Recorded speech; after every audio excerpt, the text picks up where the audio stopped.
the visual impact. We're trying to become a tourist area. We're noted for our clean air and our beautiful views, and yet we're going to continue to degrade the really so-called gateway to the redwoods, this area up there that is now all woodland and rangeland and oak trees is going to be turned into a industrial zone.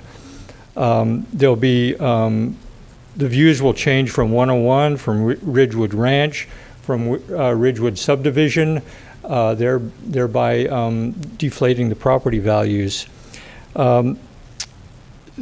There also is a concern that cannot be, it's an unavoidable impact, which is the night operation requiring 18 30-foot high lights, which will burn all night long.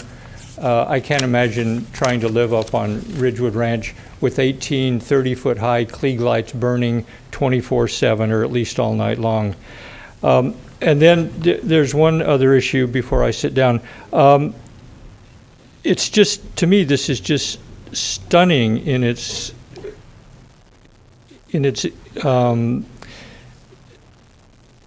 conclusion that this thing they're asking for 90 years, and included in that permit length, it says in my paperwork, this would foreclose the county's ability to require additional mitigations to address future conditions, or to require new types of mitigations developed in future years that better address operational impacts. It does not allow the county and state to judge in a timely manner whether reclamation of the site would be successful. In other words, this company is asking you to approve a permit that would last 90 years and you would not be allowed. What if in 20 years you find out that there's a better way to protect the environment from their runoff or their pollutants? This 90-year permit states it would foreclose, eliminate your ability to address any future issues or concerns, or to even judge if reclamation is being done or is successful. Thanks. Question to the board. We have 5 more speakers. Would you like to take a break now or finish up with public comment? Finish up. Finish up. Finish up? All right. Next speaker, Mark Comer, followed by Hope Campbell.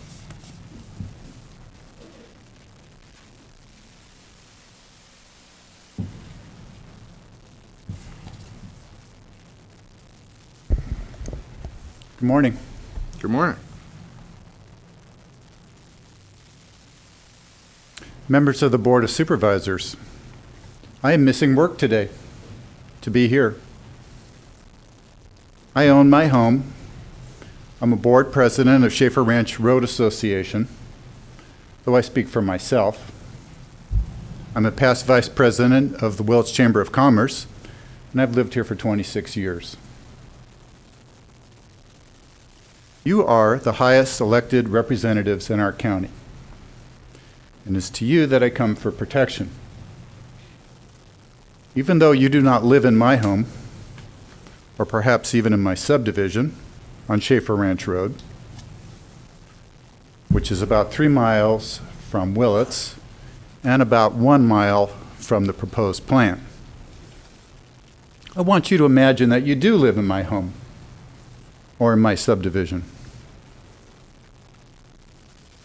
And also imagine several neighboring subdivisions, yours, Ridgewood Ranch, Golden Rule, Walker Lake, total of maybe 300, 400, 500 homes with twice that number of people. We're all within a few miles of Ridgewood Summit. Imagine many elders at Golden Rule. Imagine the children at Levita, which isn't hard to do. They're here.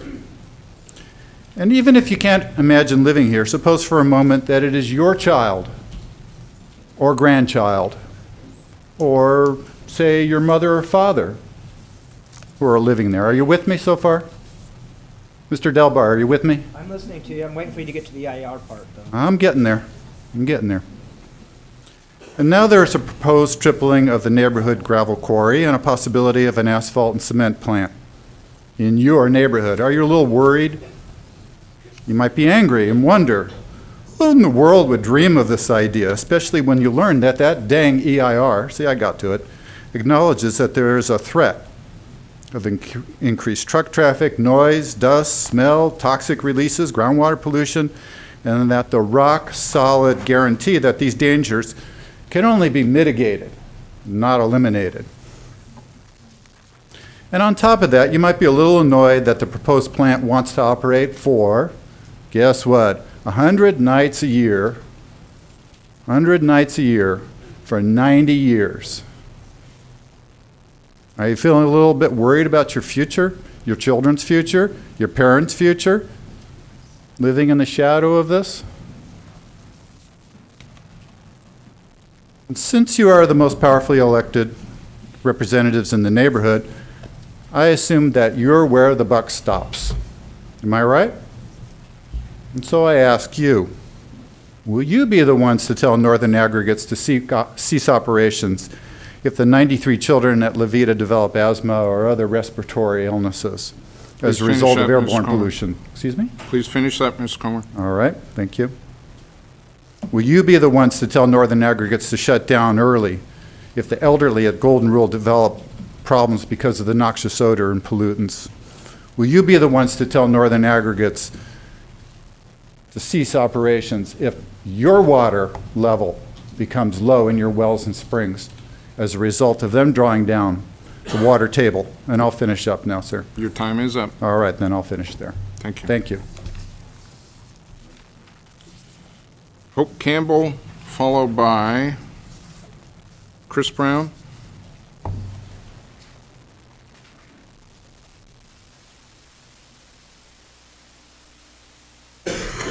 My name's Hope. I'm a land investor. I've put a lot of money into this community as of 30 years ago. To the issue of water. How many gallons of water each day will it take to produce the finished asphalt product? Well, according to the EIR, 4 million gallons of water a year will be used. And this is a really serious concern since there has already been a moratorium put on a portion of Willits, and that there has also been a huge change in the output of our community's water versus the input of water coming in. We know of your recent success in drilling a well. Can you guarantee that using huge quantities of water to make your product will not jeopardize the watershed for this supply for the rest of the community?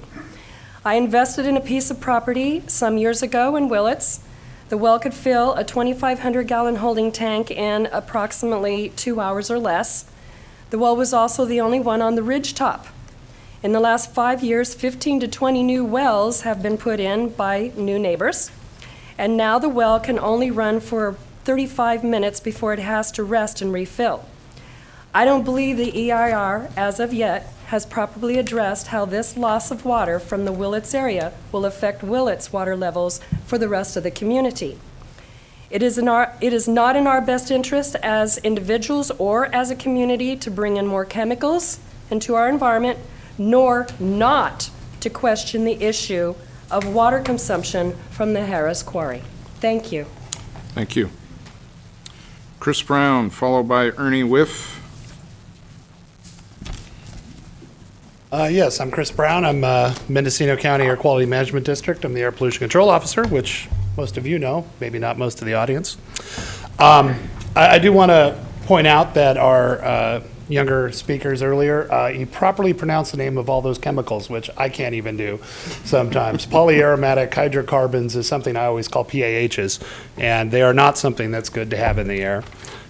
We see that a lot from diesel exhaust, and we see that regardless of asphalt production. I want to say a couple of things. We've received a lot of phone calls, a lot of emails, a lot of letters, calls from the media on this project. The district